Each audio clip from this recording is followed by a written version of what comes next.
Oi, bom dia, No Kilters. Começando hoje mais um episódio do seu podcast preferido, No Kilt Sem Arroba. Hoje a gente traz uma convidada especial, estamos aqui com o nosso host Nauan, e a gente vai debater um tema super bacana, que é literatura e autores na era digital.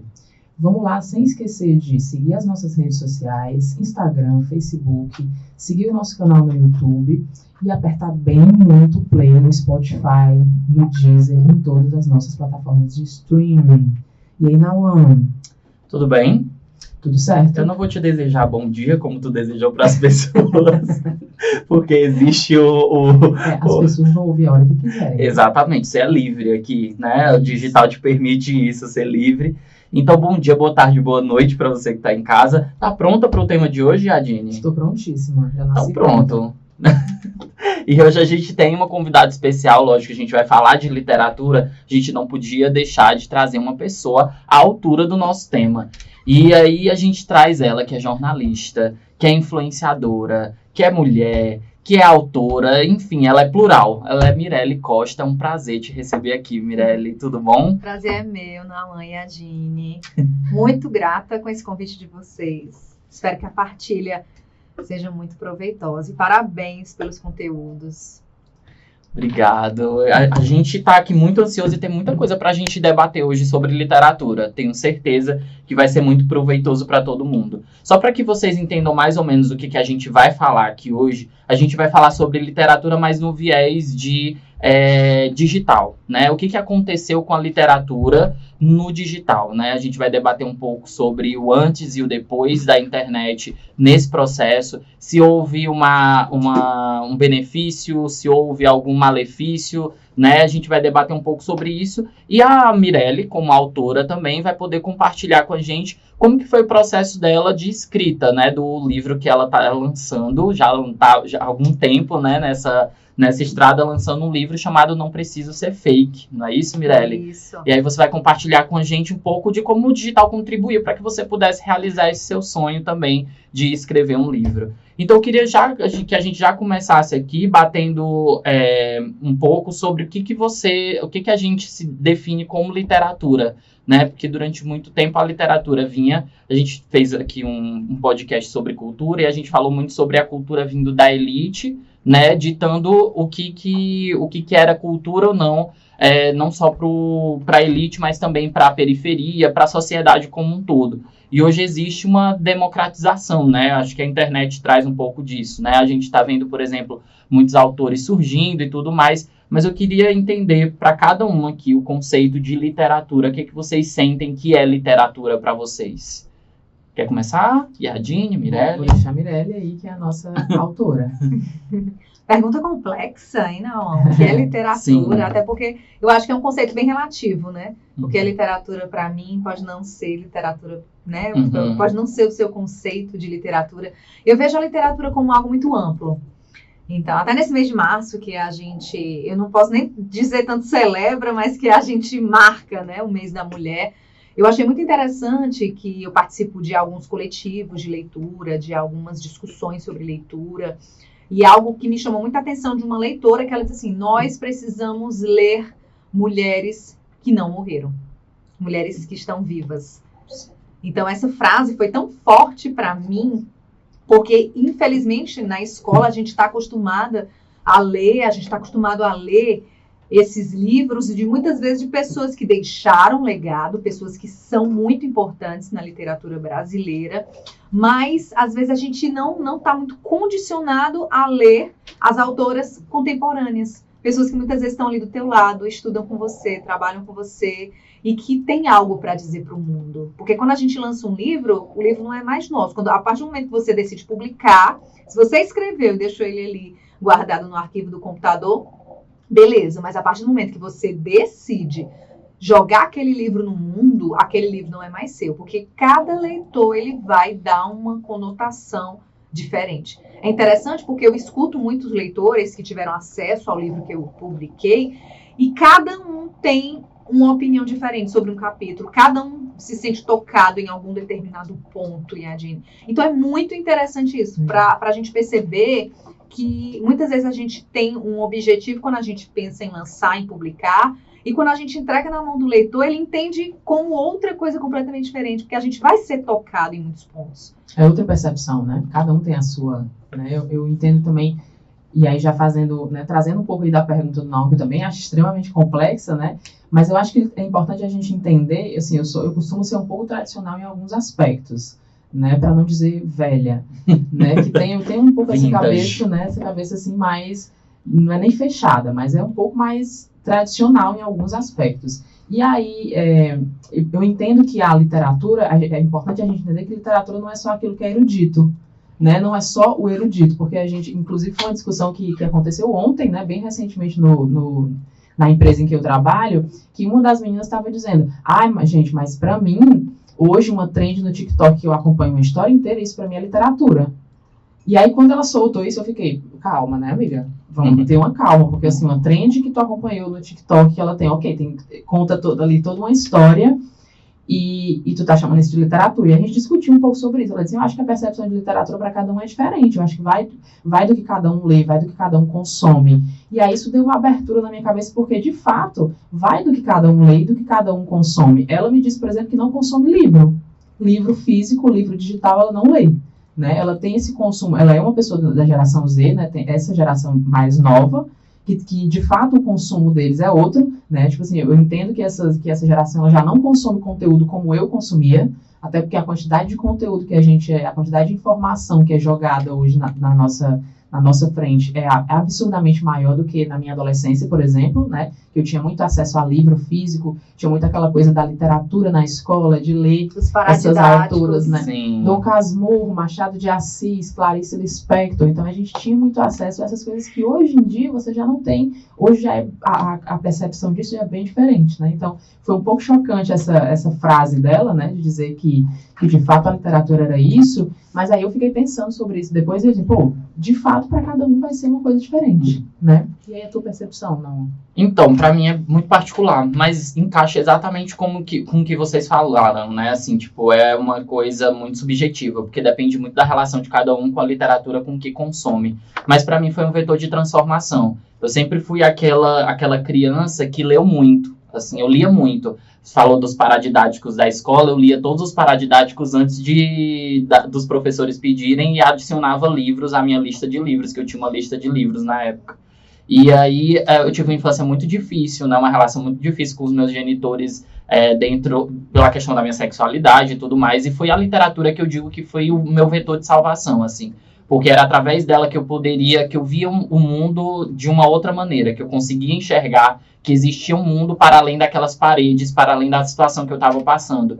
Então, hoje, meu livro favorito ainda é Dom Casmurro, ainda tenho essa coisa de ler literatura brasileira, assim, e ser apaixonado. Por exemplo, eu fui atrás de O Curtiço, nem era um dos livros paradidáticos da época, mas eu ia atrás desses outros clássicos devido à importância que aquele movimento tinha na minha vida. Eu acho que eu só consegui enxergar a importância da literatura agora, na fase adulta, que eu olho, né, e digo, cara, isso foi essencial para que eu pudesse me manter vivo, para que eu pudesse me manter entendendo a minha importância no mundo, entendendo a minha importância como pessoa na sociedade, sabe? Então, eu acho que realmente tem esse subjetivo, né? Tem esse pessoal da geração Z que não tem tanto esse consumo de livros e tal, é uma outra relação com literatura, é um outro tipo de literatura, mas na minha cabeça e na minha vivência é isso, sabe? Eu sempre vejo literatura como um vetor de transformação. Inclusive, cheguei a lançar um livro também que foi um desabafo do que eu tinha passado, inclusive, durante aquele período, né? Foi um grito. Exatamente. Então, eu escutei muitos desabafos de muitos autores, escutei muitas histórias, vivi muitas coisas através daquele lugar. E depois tive a oportunidade de também colocar para fora e foi incrível. Então eu tenho a literatura, assim, para mim, como algo essencial, fundamental na minha formação. Então, acho que tá muito nesse lugar, né? Sabe uma frase que eu li recentemente? Que só existe escrita criativa quando há escuta criativa. Sim, perfeito. Então, nós somos muito do que nós escutamos enfrentamos, né, ao longo da vida, e isso vai mudando. Não sei se vocês concordam comigo, mas muitas vezes o que é interessante naquela época, quando a gente era adolescente, hoje não é mais. Eu passei um hiato na questão do hábito da leitura. E eu tenho uma irmã mais velha, tá? Sempre tem essa implicância do irmão mais novo com o irmão mais velho. E eu lembro que minha irmã dizia muito, quando eu entrei na faculdade de jornalismo, mãe, a Mirelle lia tanto, porque quando eu era criança me identifico muito com tua história, com teu relato, porque também quando eu era criança eu lia muitos livros. E também era uma forma de me libertar. Ou mesmo de repente, assim, a gente não tinha muita condição de eu ser aquela menina que saía, né, com as coleguinhas e tal, o aperto dentro de casa financeiro, né, era muito grande, e a leitura, ela me cabia bem. E eu também me completava com aqueles livros que tinham na biblioteca. Cheguei a ganhar medalha de aluna que leu mais livros durante o ano. Mas chegou um determinado momento que eu parei de ler. Eu não me identificava com o que estava sendo produzido. Simplesmente não me identificava. E também talvez eu acho que houve uma falta de interesse de buscar. Porque eu acredito que teria, mas não houve tanta atitude minha de buscar. E eu fiquei esse hiato de tempo, sem ler muito, e minha irmã implicava muito comigo. Dizia, como é que tu tá fazendo jornalismo? E tu não tá lendo nada e tal, vinha aquela cobrança. E eu ficava com raiva, porque eu acho que quando a gente é cobrada, é que a gente não faz mesmo pra não dar gosto pro cão, né? Aí é que a gente diz, pô, eu não vou ler não sou obrigada, você não é minha mãe, você não é meu pai, você não manda em mim. E eu passei muitos anos realmente sem ter acesso a muitas leituras. E chegou um momento que eu me deparei com um livro que muita gente, eu acho muito engraçada a reação que tem esse livro com as pessoas, porque tem gente que ele é um best-seller, né? Tem gente que diz, valha-me Deus, não quer nem conversa com esse livro, que é o livro da Ana Cláudia Quintana Arantes, que é o A Morte é um Dia que Vale a Pena Viver. E a morte, ela é muito... existem muitos tabus relacionados à morte. A morte, ela é muito estigmatizada, e a gente sabe que é a única certeza que a gente tem na vida. Mas a Engraçado gente que a única certeza que a gente tem na vida é a que a gente tem mais medo. A gente veio com esse defeito de fábrica, que a gente não se consegue, apropria. Né? A gente não se apropria. E eu perdi meu pai quando eu tinha 10 dias de vida. Então eu não o conheci. E sempre foi uma dor pra mim, uma ferida que nunca foi curada, e eu acredito que eu não cure. Assim, eu já tô até já entendendo isso, né? Acho que um dia, quando eu talvez não estiver mais aqui, estiver num outro plano, talvez eu vá entender. Mas, enfim, é uma dor realmente que ainda lateja muito em mim. E quando eu vi o livro da Ana Cláudia, eu disse, pois tá, eu acho que talvez seja esse o livro que eu preciso ler. Sim. Então, depois desse ato de vários anos, realmente eu sentei em um livro para ler, mesmo sendo jornalista, né? E eu li o livro dela e eu fiquei assim, foi uma catarse. Eu acho que me deu respostas, me acolheu, e ao mesmo tempo é um livro forte. Então, a partir do livro dela, eu fui buscando, e o Kindle, que eu sou apaixonada, ele te dá outros livros mais ou menos na mesma linha daquele livro. Ele começa a fazer o algoritmo, né, começa a te entender, aí eu não parei mais. Sim. Então, eu precisava me reencontrar. Os livros que eu lia na adolescência, na infância, já não me supriam mais. Eu tinha outras necessidades. A gente não é o mesmo sempre. A gente muda, a gente tem que buscar a leitura que nos acompanhe. Eu acho que tem muito eu consigo perceber na minha vida tem muitos livros que eu não escolhi, eles me escolheram. De alguma maneira eles me escolheram porque eles retratam exatamente uma fase da minha vida. Eu consigo dizer pra ti livros que eu consigo determinar épocas da minha vida através da leitura que eu estava tendo naquela época e como foi importante aquela leitura para aquela época. Eu acho que é engraçado que a literatura ela tem isso também, né? Eu não sei se é porque você também tira o que é necessário para você naquele momento, mas é engraçado que você falou sobre esse ato, eu também tive, mas muito mais pela rotina. A gente vai crescendo, outras coisas vão aparecendo na sua vida, né? A rotina de trabalho, de estudo, de não sei o quê. E aí você parar para ter uma leitura, você não consegue, né? E o acesso muito grande à internet, aquele mundo de informações, chega um momento que você pensa, não estou precisando ler não, porque eu não tenho tempo. Mas sabe que esse ato ele aconteceu com todo mundo, né? Porque quando a Mirella falou, eu me identifiquei na hora com esse ato, porque eu não tive... Assim, a minha mãe é professora, né? Então minha mãe sempre foi uma leitora assídua, ela gosta muito de ler, ela gosta muito de estudar. E aí eu sempre tive esse exemplo dentro de casa, mas eu não fui uma criança que leu muitos livros, né? Eu tenho essa lembrança de que eu não era uma criança que tinha essa leitura assídua. Isso começou a se desenvolver quando eu comecei a ficar adolescente. Eu fui entrando ali no período da adolescência, do colégio, e eu comecei a me identificar com muitas leituras, né? Então aí aqueles livrinhos de adolescente mesmo, fora os do colégio, né? Porque os do colégio a gente era obrigado a ler, né? Então eu tinha, então essa leitura eu fazia. Então, assim, eu tive o hiato depois da adolescência na entrada da fase adulta, né? Eu passei muito tempo sem contato com livro nenhum, assim, e foi absurdo, porque eu acho que foi, assim, uma coisa de 8 anos, mais ou menos, sabe? Sem contato com livro nenhum. E aí eu fiquei um dia, me peguei pensando assim, caramba, faz tempo que eu não consigo mais me conectar com a leitura, né? Eu acho que esse hábito se perdeu e é uma coisa que eu gostava de fazer. E aí foi quando você vai retomando, acho que também tem a rotina, né? A coisa da rotina do dia a dia, que você fica naquela. E aí, como a Mirelle falou, o Kindle, ele é uma grande... Aí, de novo, eu tinha um grande preconceito, né? Um conceito ali formado sobre o Kindle, porque eu era a pessoa de ir na livraria, comprar o livro, pegar no livro, né? Sentir. Cheirar. Eu sentava na livraria para ficar um pedaço lendo, eu passava horas na livraria lendo, tomando um café, enfim. E eu fiquei, gente, como é que vai ser essa coisa de ler no Kindle, né? Um negócio ali que é digital mas aí fui experienciar esse momento e aí não larguei nunca mais, né? Então vocês acreditam, isso é um caso isolado ou vocês acreditam de fato que o digital ajuda na questão da leitura? Porque existe um outro lado também, né? Do mesmo jeito que a gente está falando aqui de livros, e até tu citou a menina aí da geração Z, a Pob vai ser citada até o final, né? Vai ser arrastada até o final do podcast. Ela vai sentir nossa persona. Nossa persona. Do mesmo jeito que a gente tem esse lado que o digital, né, acaba trazendo o Kindle, acaba trazendo um algoritmo inteligente para outros títulos, a gente tem também o digital como uma ferramenta onde você começa a ter o hábito de querer consumir as coisas de uma maneira muito rápida. Então, quando você vai ler um livro, quando você tem a volta desse ato, né, que a gente falou aqui que tem, ou quando você vai querer começar a ter um hábito de livro para essas gerações mais novas, eu sinto que as pessoas não têm paciência. A gente começa a achar aquilo muito lento, a narrativa é muito lenta, a entrega é muito lenta, é muito texto, e aí se a gente para pensar, a internet entrega mais rápido. Eu vejo um vídeo de 15 segundos, eu tenho a história completa em 15 segundos, então por que eu vou me ater a um livro? Então, obviamente que isso são questionamentos que a gente não faz racionalmente, mas a gente começa... Diretamente a gente fazendo, né? Exatamente. Então eu fico me perguntando se o digital ele mais contribui ou ele mais atrapalha o processo do hábito de leitura, na opinião de vocês. Eu acho que ele está contribuindo para democratizar o acesso.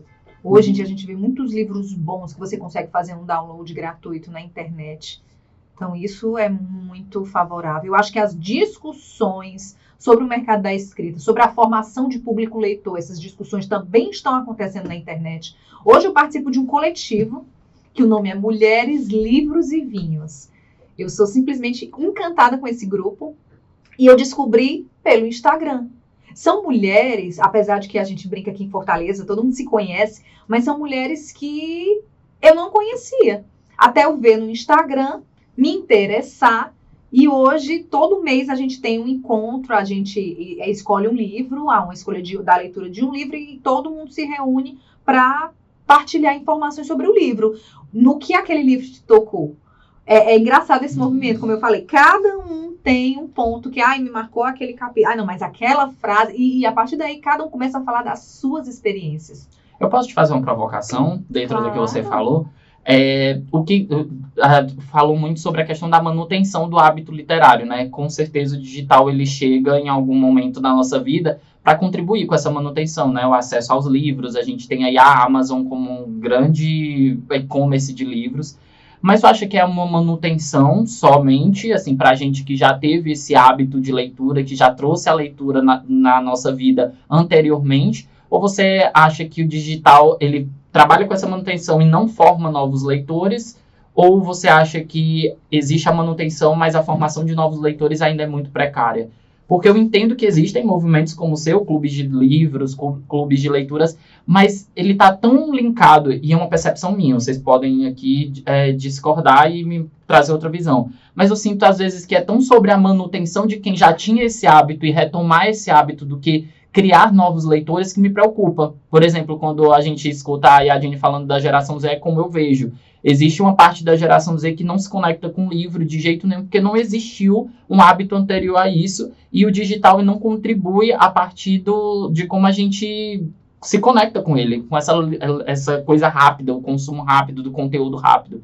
Como que tu enxerga isso? Tu realmente vê que é manutenção ou tu acha que não, tem um lado dos novos leitores, eles estão interessados em um livro, em um Kindle? Como que tu enxerga isso? Eu acho que existe um movimento na internet, por exemplo, o próprio TikTok, eu não conhecia. Se você for procurar pelas hashtags, eu comecei a procurar isso mais profissionalmente depois que eu lancei realmente, Não Precisa Ser Fake. Existem hashtags que viralizaram, você vai ver quantas vezes elas foram utilizadas e você vê que isso foi por milhões de vezes se repetindo, que é BookTok.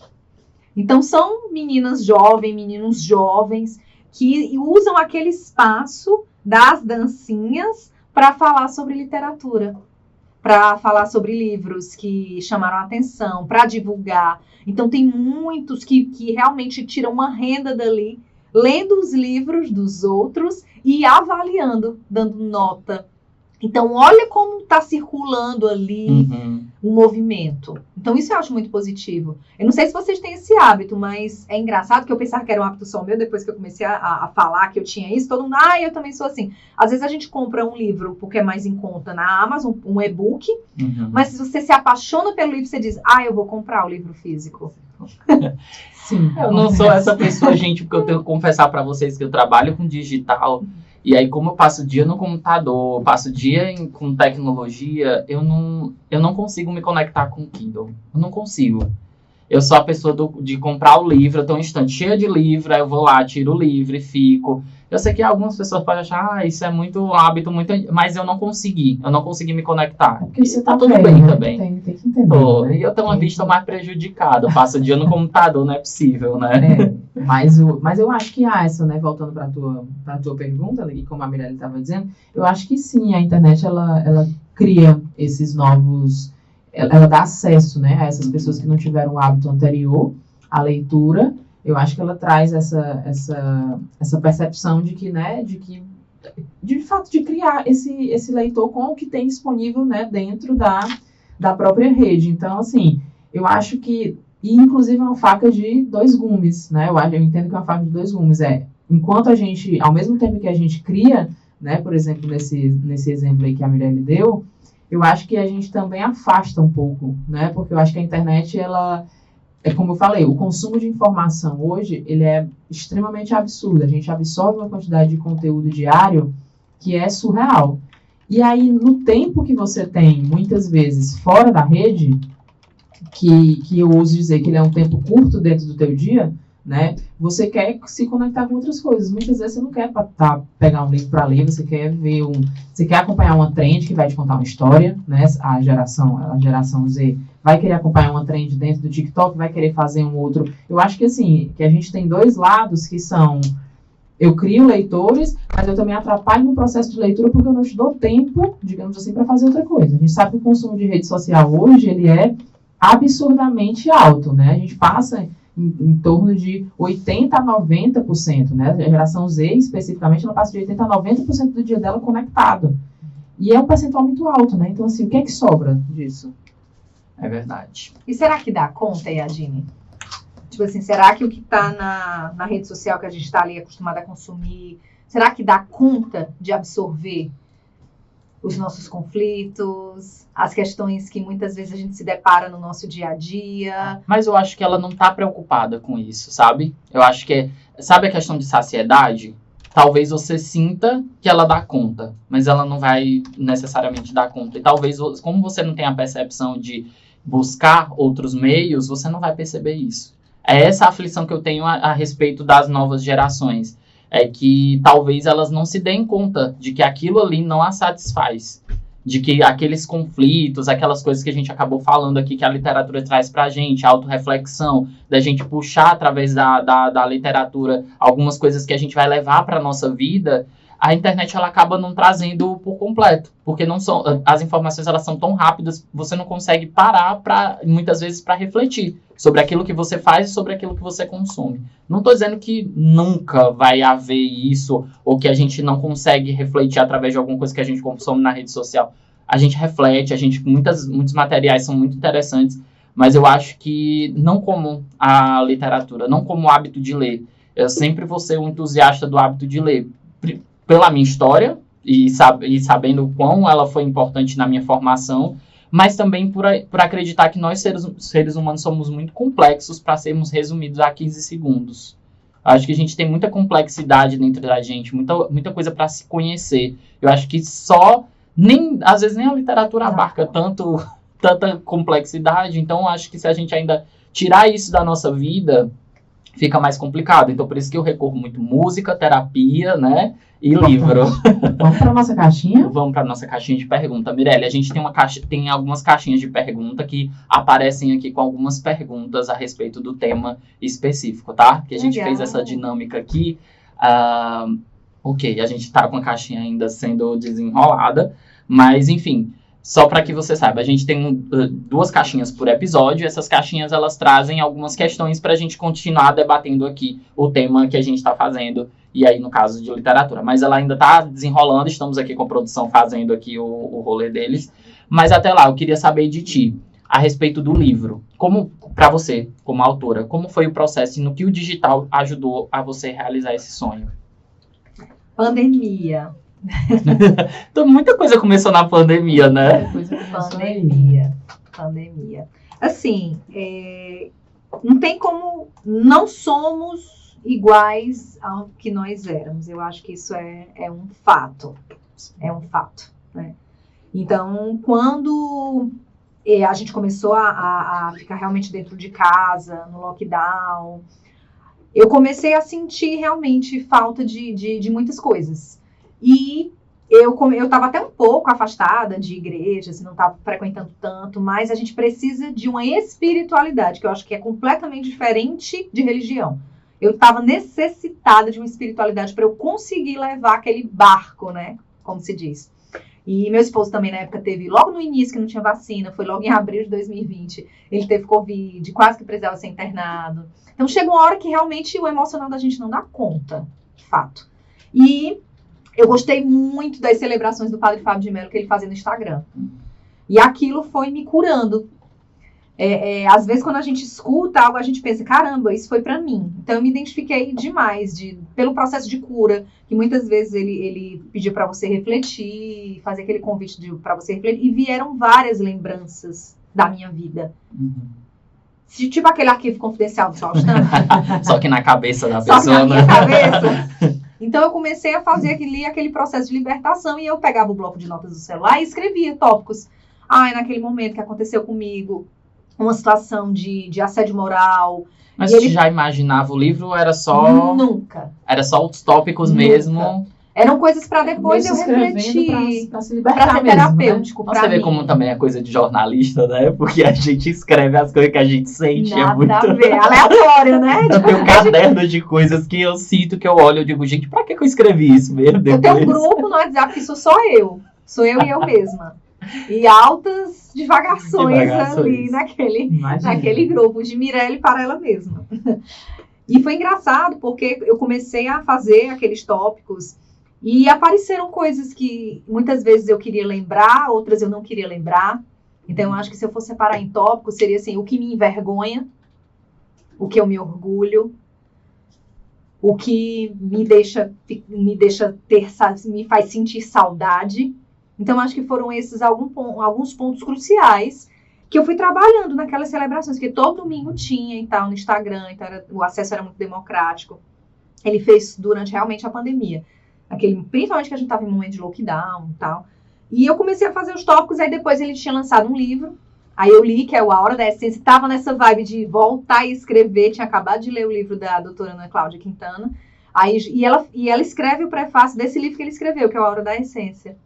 Aí uma coisa puxou outra, eu disse, então eu vou comprar logo no Kindle, eu vou ler logo esse. Aí li o A Hora da Essência inteiro, que é uma história muito bonita, que conta a história de 2 mulheres, a Ana e a Sofia. E uma é enfermeira, e a outra é aquela mulher que, com relação a questões financeiras, sempre teve uma vida de classe média, mas com muitas ausências, com muitos traumas, com muitas dores dentro dela. E ela descobre uma doença terminal, e ela vai para o hospital, e naquele momento ela pega na mão daquela enfermeira que a acompanha durante todo o processo de despedida dela. Então ela meio que se cura, ela meio que revive tudo que ela que ela sentiu, que ela sofreu, ela perdoou o filho, ela perdoou o marido.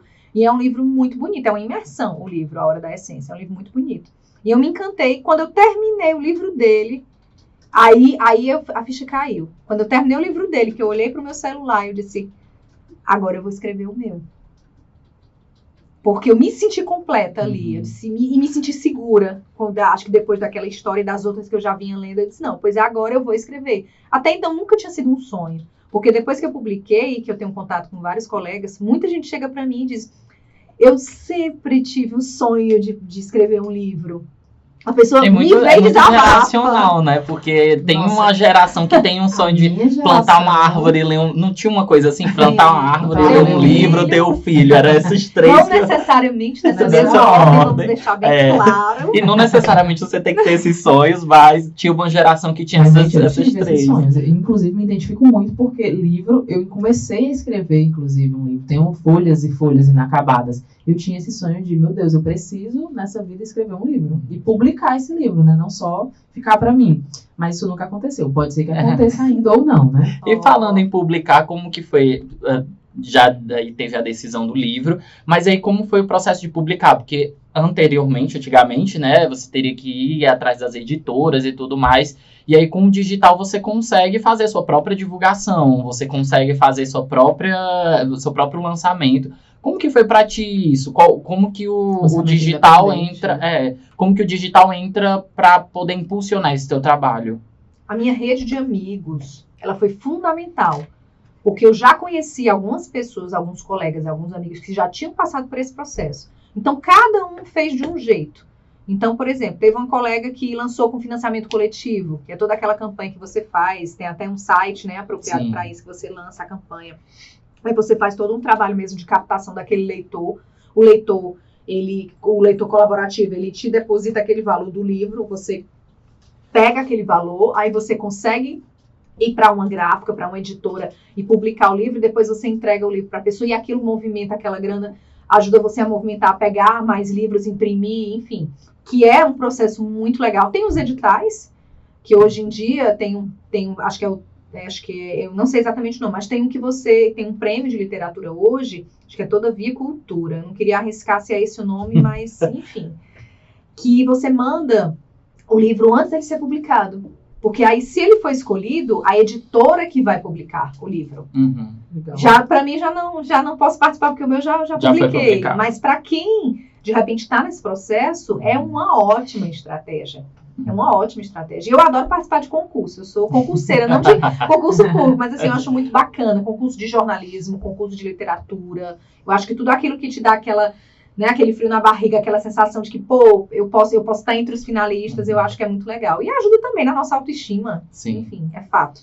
Aí, eu vi que tinha essa proposta, essa perspectiva, e também tinha a perspectiva de você ser independente, de você bancar mesmo o seu próprio livro, e você depois fazer um lançamento, depois você lançar a mão de estratégias para conseguir vender. E eu decidi como um investimento, né?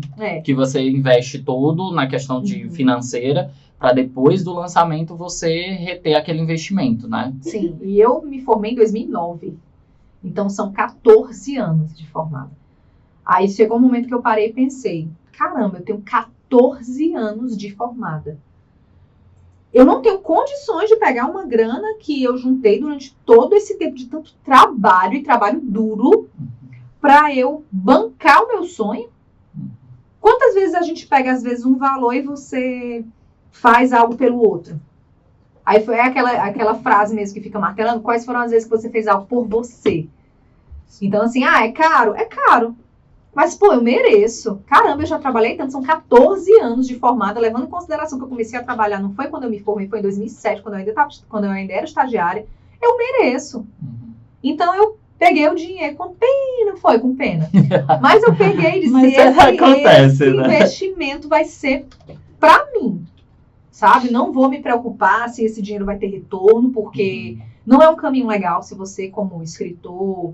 Se você vai, eu vou publicar esse livro porque eu quero lucrar. Não é um caminho mais assertivo, porque a gente sabe que você não lucra.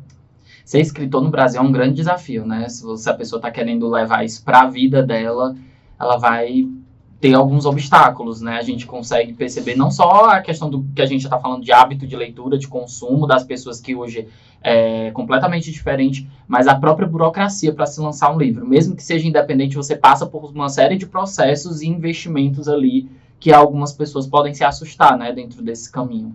Você consegue muitas vezes repor o que você investiu. Se você conseguir ter uma boa estratégia, se você realmente ralar muito todos os dias nas suas redes sociais, você falar sobre o livro, você tentar vender o livro, a gente não pode ter vergonha. Muitas vezes o escritor, ele tem vergonha de oferecer o seu livro, mas a gente tem que ir devagarinho encontrando caminhos, porque como é que eu vou ter vergonha da minha escrita? Sim. Se a minha escrita é o que eu tenho de mais verdadeiro, está aqui nesse livro. Uhum. Então, eu não posso ter vergonha. Sim. Eu tenho que divulgar, eu tenho que dizer, olha, eu tenho essa história e tal. Se a pessoa não é meu público, se a pessoa não se interessar, ok, sem problemas. Mas eu preciso estar constantemente divulgando o produto. E, querendo ou não, eu também estou ajudando a contribuir com a questão da formação de público-leitor. Sim. Então, nesse caminho, eu comecei a conhecer muitas pessoas que me ajudaram nessa caminhada, que realmente seguraram minha mão. Então, eu consegui bancar a publicação, eu consegui fazer o lançamento na Biblioteca Estadual do Ceará, na BES. Por quê? Porque lá foi o lugar que eu fiz o meu primeiro teste para ser estagiária na reportagem, no jornalismo. Meu primeiro estágio foi um teste que eu fiz, aliás, o segundo. O primeiro foi na produção, e o segundo foi um teste que eu fiz, que eu concorri com mais duas pessoas, 2 estudantes de jornalismo, 2 estudantes que estavam pleiteando também essa vaga, e o teste foi na biblioteca pública, e eu nunca mais esqueci. Aí eu disse, caramba, e ela estava recém-inaugurada, eu disse, poxa, seria sim o lugar para eu fazer, porque tem um significado para mim. Aí eu entrei em contato, pessoal muito acessível, muito acolhedor.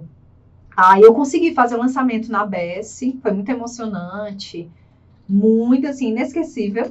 E de lá para cá, continuei a caminhada para divulgar o livro. É um trabalho constante, né? Porque não é que Acho você que termina na momento escrita. que para, Não tem um momento assim, para você continuar dando esse acesso, né, para as pessoas conhecerem, para as pessoas terem a possibilidade de comprar, de ter acesso a essa leitura. Tu tem ele só físico, Mirelle, ou ele também ele também tem e-book? Hoje ele está na Amazon. Ah, legal. Hoje ele está, mas foi super recente, foi esse mês que eu consegui colocar na plataforma. Mas até então tava só o físico. Mas eu acho importante também dar essa possibilidade para o leitor. Pois é, eu acho que é interessante, né? Principalmente porque o Kindle veio também com esse acesso de democratizar o e-book, né? Ele acaba sendo, a gente sabe que geralmente o valor dele é um valor mais barato do que o livro físico, né? Então eu acho que dá esse acesso maior, né, aos leitores. Então, num ponto de partida e partindo do pressuposto que a gente tem, infelizmente, no nosso país, uma literatura que ela é muito cara. Né, os livros são muito caros, assim. Os impostos. Então, isso tem mudado um pouco, né? Eu vejo, assim, que principalmente nesse período de bem entre aspas, né? Pós-pandemia, que a gente teve o fechamento de grandes lojas, né? Saraiva fechou algumas lojas, enfim, Cultura também fechou algumas lojas. Então, a gente teve grandes livrarias que fecharam as portas porque, né, não tinha mais condição de se manter.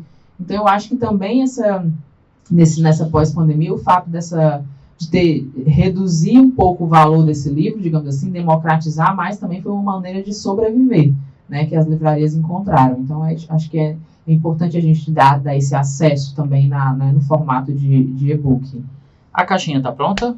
Vamos colocar lá para a gente dar continuidade aqui. Qual caixinha? A que você quiser. Quais os incentivos literários vemos nas redes? A gente já falou um pouco sobre, mas vocês têm algum específico que vocês gostariam de indicar? Existem muitos concursos literários. Agora, por exemplo, está aberta a inscrição para o Prêmio Oceanos, que é um dos prêmios mais respeitados da literatura brasileira. Não sei se acho que ele só perde para o Jabuti. Uhum. Então, é uma oportunidade você participar, você ter a chance de estar ali entre os finalistas, entre autores de todo o Brasil. Então, existem perfis que você consegue ter acesso a isso.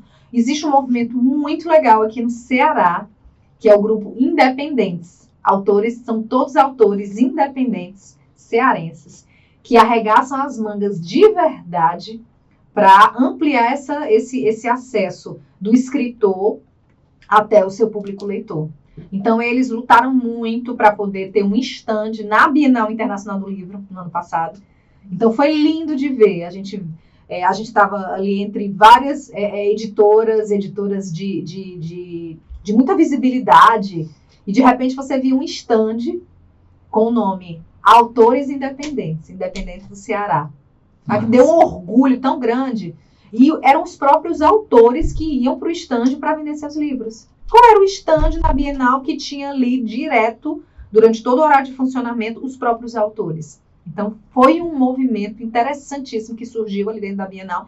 E esse movimento continua até hoje com ações práticas. Então, já houve reuniões na Biblioteca Estadual do Ceará para tentar realmente colocar uma agenda dos autores independentes dentro das políticas públicas. Então, tem muita gente que está fazendo um trabalho muito incrível, que está realmente ajudando os autores independentes aqui do Ceará a movimentar, não só a vender o seu livro, que eu acho que vender o livro é um ponto, mas de fomentar as políticas públicas de acesso à leitura, de fomentar esse apoio também aos escritores. Sim. Então, o grupo tem até um perfil no Instagram, Independentes do Ceará. Acho que dentro das dicas que você passou de publicação, eu também passei por esse processo, né? É importante a gente citar que você falou sobre o financiamento. Acho que o Catarse é uma grande plataforma, né, para quem está querendo aí financiar o seu livro para poder fazer o lançamento. E tem também as autoras que são autoras digitais, né? Tem clube de autores, tem a Wiclap, que são editoras que você, no caso, você pode cadastrar seu livro lá. E aí, essas editoras, elas vão fazer por demanda. Então, quem compra o seu livro, ela vai ser impresso o livro de quem compra, a quantidade que compra. Então, hoje existem editoras que são exclusivamente digitais, mas que também fazem essa venda de livro impresso. Então, você pode cadastrar seu livro lá, escolher a questão do valor, quanto que você vai ganhar por cópia vendida e tal. E aí, eles fazem a impressão de acordo com a demanda. Então, também é um ponto interessante aí para quem está buscando opções aí para publicar seu livro. Querendo ou não, é uma forma de democratização e também de novos autores, de surgimento de novos autores, né? Que essas novas editoras digitais estão trazendo. Acho que também é um movimento interessante. Então, Clube de Autores e o Wiclap, tá? E aí vocês que estão querendo lançar livro, querendo fazer esse movimento, lançar e-book também, essas duas editoras aí digitais ajudam bastante. A nossa segunda caixinha entrou, né? Os influências da literatura. Quem são, como vivem. Acho que a gente até acabou falando um pouquinho, mas queria ouvir aí a Mirelle, né? Quem é que ela segue, quem é que inspira. Eita! Muita gente, né? Hoje eu estou acessando muito os conteúdos e já li os 2 livros, assim, maratonei. Até me surpreendi porque eu não tenho uma leitura tão veloz. Eu costumo ler, assim, doses homeopáticas. Mas eu li os 2 livros da Aline Bay, que é uma escritora contemporânea. Ela ganhou, acho que, eu não lembro qual foi o ano, mas se não me engano ela ganhou um prêmio Jabuti, e nas outras edições ela ficou ali entre os três finalistas. Os livros? O Peso do Pássaro Morto e A Última Coreografia do Adeus. O primeiro eu já tive contato, mas não li, né? São livros fortíssimos, são histórias. E é até engraçado que ela deu uma entrevista para o Marcelo Tais, e ele, a todo instante, ele olhava para ela e comentava: mas você é uma menina, mas você é um menino. Mas ele estava tão impressionado, e depois eu fui ver os comentários no programa, e estava todo mundo dizendo: poxa, mas ele fica toda hora falando isso, parece até que ele está diminuindo. Uhum. Mas eu não vi por esse lado, eu vi por um lado de um encantamento, porque o livro os livros, os 2, são de uma profundidade, e ela, eu não sei se ela tem 35 anos. Sim.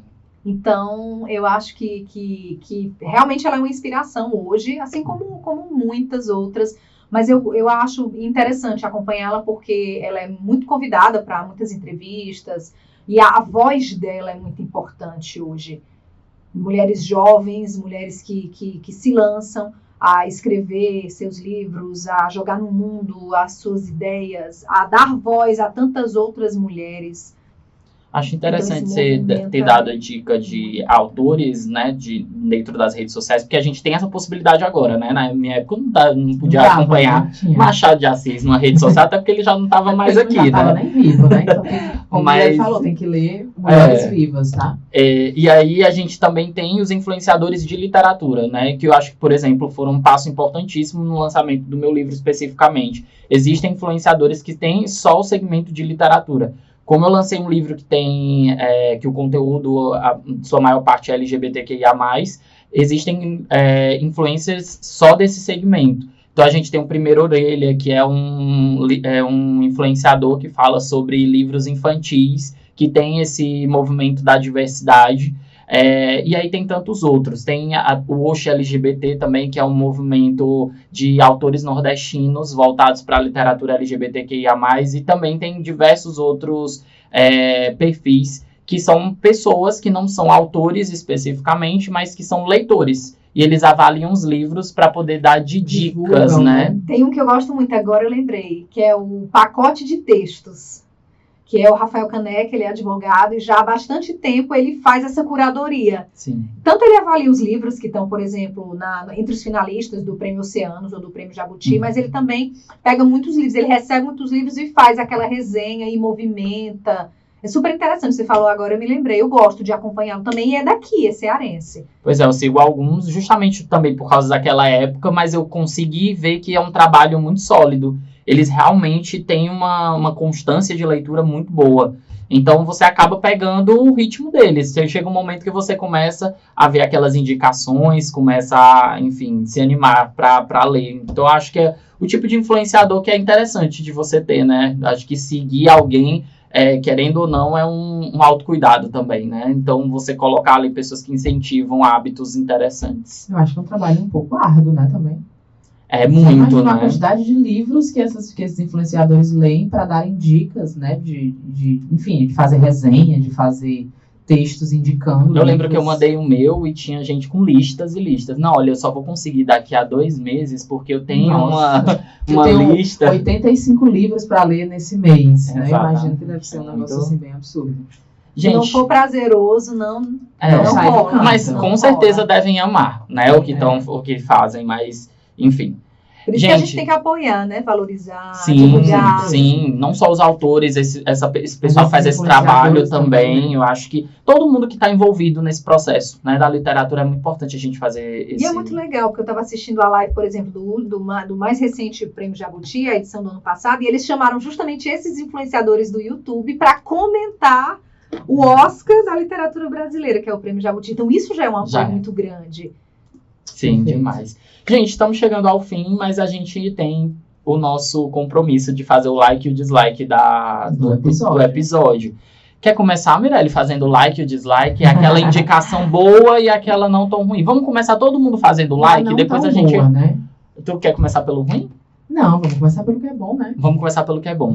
Mirelle, qual é o seu like desse episódio? Qual é o seu like? O que você está olhando, o que você está vendo, consumindo, que você gostaria de indicar para as pessoas?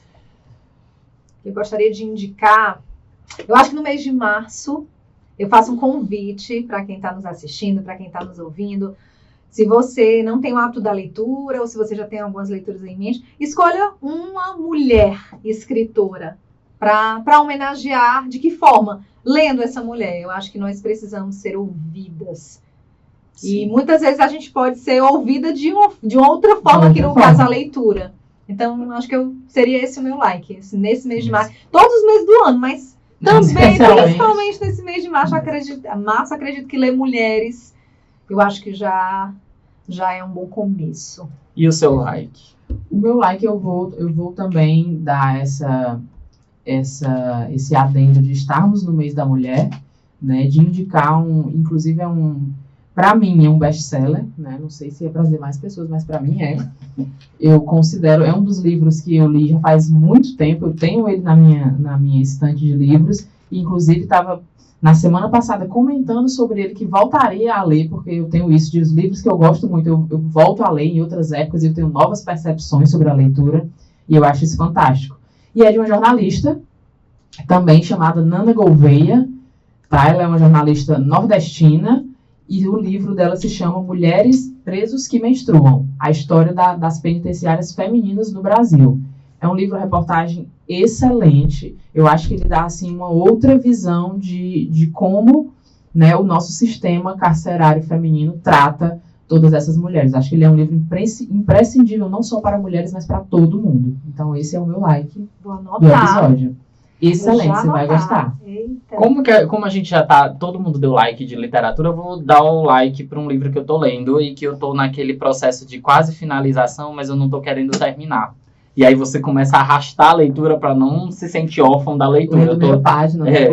Eu tô muito já faz uns anos que eu tô muito nessa história de biografia, principalmente autobiografia, são coisas que me pegam muito. E aí eu tô lendo prólogo, ato, epílogo são Memórias de Fernanda Montenegro. E a Fernanda Montenegro tem uma história muito rica, porque ela é filha de imigrantes, então ela fala um pouco sobre essa história da imigração. Ela tem, acho que se não me engano, 98 anos, por aí. Então ela tem muita história, ela viu o Brasil de diversas formas, ela fala um pouco sobre a política, ela fala um pouco sobre como a arte transitou na história do nosso país, como ela sobreviveu na história do nosso país, principalmente o teatro.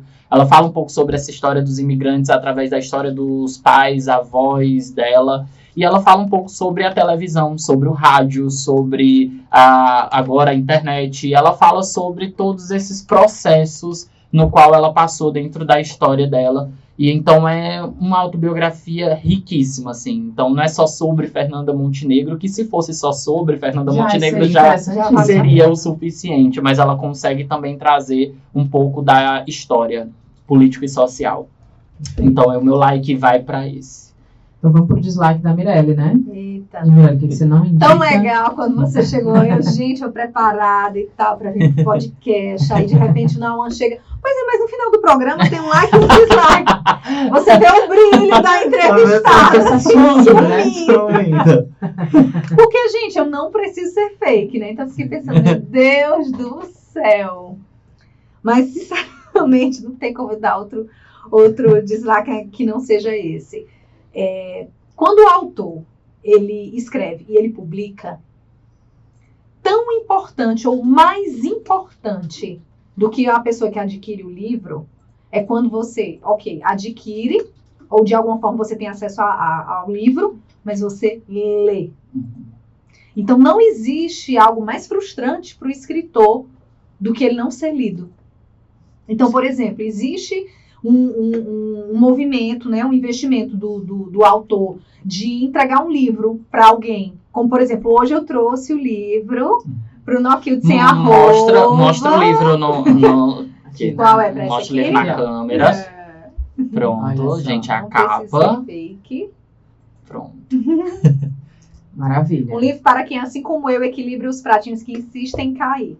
Olha aí. Os meus estão... Ai, meu Deus. No chão, né? No chão. Espatifado, como a gente diz aqui no Ceará. Sim. Mas assim, não só quando você adquire, mas principalmente quando você recebe um livro de um autor, leia. Sim. Porque é muito frustrante. A gente, quando tá lançando o livro, a gente faz um trabalho de entregar para algumas pessoas que muitas vezes foram importantes para você naquela travessia daquele livro. Muitas vezes são pessoas que você admira. Então, se você admira aquela pessoa, você diz, caramba, eu vou presentear aquela pessoa com o meu livro. Isso é um gesto de muito valor. Sim. E muitas vezes o que acontece? A pessoa não lê. Eu não estou dizendo que, eu estou entregando aqui hoje, estou celebrando essa entrega com muito carinho para vocês. Então, não estou dizendo que daqui para a semana que vem eu vou mandar um WhatsApp pro Nauan. Nauan, tu leu o livro? O Nauan cheio de clientes, cheio de trabalhos. Claro que não, mas assim, 6 meses depois que você entrega um livro para alguém, eu acho que é uma gentileza, eu acho que é uma retribuição para aquele autor. É você ler e dar o feedback. É muito importante. A gente se alimenta disso, não tem outra. Não tem outro caminho. O autor, ele quer ser lido, ele quer ouvir o que o leitor tem para dizer, ele quer ler o que o leitor te disse ali no site, o depoimento, que é importante. Porque é um caminho. Apesar de que eu sempre digo que o escritor ele não pode pensar que ele é um café da Starbucks, ou seja, ele não vai agradar todo mundo. Então, o escritor ele tem que escrever para ele. Se a gente for escrever pensando no outro, é certeza de uma frustração. Mas quando a gente publica, a gente quer ouvir que tocou no coração de alguém. Então, Que, dislike de certa forma, são para essas pessoas que estão procrastinando uma leitura. Uma leitura que ganhou. Que ganhou, aí é mais difícil. É mais complicado, né? Porque eu já estava me sentindo um pouco preocupada, porque assim, eu confesso que eu tenho livros comprados que eles estão na minha estante ainda. Porque eu sou aquela pessoa que eu leio 3, 4 livros concomitantemente. Ah, mas pelo menos você já leu alguma coisa daquele livro. E aí tem coisa que eu tô empacada assim, sei lá, no 3º, 4º capítulo. Não é porque o livro não é bom, eu não gostei. É porque eu não retomei mesmo, porque tem outros 3 na frente, sabe? É uma loucura. Mas eu acho que, né, no lance de você ser presenteado, de fato, eu acho que é algo muito valioso que o autor tá dando para você. Ele tá dando a história que ele contou dentro daquilo ali. Então, o mínimo que ele espera é que você tenha uma percepção, né, um feedback sobre aquela leitura. Eu acho que é no mínimo educado, né? Então, o meu dislike ele vai para algo bem fora da literatura. Eu vou sair um pouco, tá, nesse momento, até porque a gente, né, tem essa loucura mesmo de liberdade sair, essa liberdade poética. Mas o meu dislike vai para a Netflix, que lança as séries, que são séries boas, e termina a série na primeira temporada e não faz mais a segunda nem a terceira. Então tem uma série de séries é ótimo. Uma quantidade absurda de séries que eu tenho lá guardadinhas, esperando outras temporadas, e quando eu vou pesquisar na porra do Google, não tem mais a temporada. Tipo, essa semana você fez, inclusive, uma curadoria de filmes e séries brasileiras, que inclusive eu sou fã de série brasileira, de filme, enfim, eu adoro a produção brasileira que a gente tem. E aí eu lembrei de A Coisa Mais Linda, que eu amei, as 2 temporadas, e quando eu fui pesquisar na Netflix, no Google, cadê a série? Tá cancelada. A maioria das séries brasileiras, elas são canceladas na primeira ou na segunda, me dá uma aflição muito grande. Mas tem milhares de outras, tá? Eu assisti recentemente 3, uma coreana, 2 espanholas, tudo cancelada. E o pior da Netflix... Mas eu não parar de assistir, porque não tem continuidade. Não, e o pior da Netflix é que ela termina uma temporada com um episódio que dá gancho pra outra e ela acaba. E terminou. E aí você fica órfão. Eu me sinto órfão. E outras, inventaram também essas séries que é 8 episódios. Eu não sei como é que fala uma temporada só com 8 episódios. Porque Grey's Anatomy, no meu tempo, que é a minha série preferida... Que é uma lavagem de dinheiro, porque não é possível que uma pessoa... Mas tá tudo bem, para. Ninguém... 25 temporadas é ignorância demais. Mas não é 25, é 18. E são 25 episódios. É ótimo, porque você tem tempo de se deliciar, você tem tempo de sofrer, tem tempo de viver aquela personagem. Quando eu tô vivendo a personagem de uma série de 8 capítulos, terminou a temporada e não tem nem a segunda. Pronto, acabou, morreu a mulher pra mim. Enfim, então meu dislike é pra isso. Fiquei um pouco revoltada, vocês me perdoem. Mas é porque eu realmente fiquei chateada que não tem terceira temporada de A Coisa Mais Linda. O meu dislike vai pra TV aberta. Eu tô sentindo a TV aberta, ela tava bem criativa no pós-pandemia, logo depois, né, do pós-pandemia. Eu acho que também os recursos do digital, tudo que eles tiveram que driblar para poder, durante a pandemia, também se manter inovando, se manter com, vamos dizer assim, o máximo possível, né, de produções novas. Eu acho que estava bem criativo. Até mesmo os reality shows estavam interessantes naquela época, as novelas, mesmo que algumas fossem reprises, mas as que vieram depois e tal, tinha um interesse. Mas hoje eu acho que a TV aberta, ela tá se isolando. Eu acho que ela se isola, se a gente parar para pensar nos principais produtos da Rede Globo, por exemplo.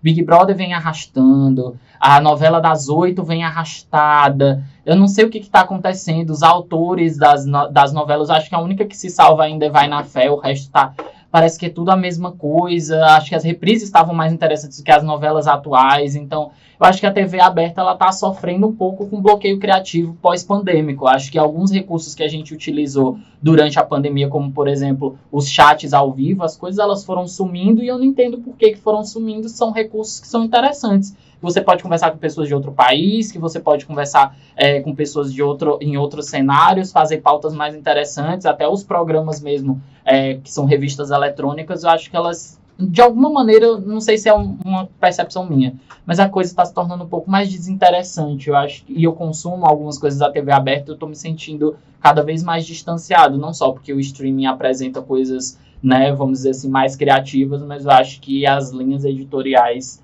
carecem um pouco mais de criatividade. Principalmente voltar a cabeça TV aberta para algumas emissoras, acho que a própria Rede Globo é o grande exemplo disso, de que o digital existe, a internet existe, então vamos fazer coisa que linke os dois. Eu acho que tá faltando Só que pouco temos disso. são mentes criativas, gente. Não é possível. Exatamente. Gente, estamos chegando no final do nosso episódio, né? Infelizmente. Queria agradecer a Mirelle Costa, a participação foi excelente te receber aqui. Toda a contribuição literária eu vou ler, não preciso ser fake, e eu vou dar um feedback antes de 6 meses, tá? E comprem, né? Comprem, não precisa ser fake, ajude a Mirelle a espalhar a sua história. E aí façam também indicações, né? Não só leiam, mas indiquem nas redes sociais também. Tá disponível e-book na Amazon, né, Mirelle? Isso. E você, para físico, também na Amazon você No consegue? site. Não, na Amazon somente a versão e-book. Hoje eu consigo atender quem tiver interesse pelo site nãoprecisoserfake.com.br, e ele também está sendo vendido na Livraria Leitura. Olha que legal. Massa. Então vamos fazer o seguinte, vamos deixar os links todos na nossa descrição. Perfeito. Teve interesse? Só clicar lá e aí você vai ter acesso à leitura da Mirelle. Legal, amei esse convite, amei estar Nós batendo que esse papo amamos. com vocês. Parabéns por toda a equipe, pelo trabalho de vocês, tão profissional. Muito Maravilha. massa. Muitíssimo obrigada. Tchau, tchau, gente. Não esqueçam de dar os likes nas nossas redes sociais e ouvir nas nossas plataformas de streaming, no YouTube, tá? Segue a gente, escuta a gente, que a gente tem muita coisa legal para dizer.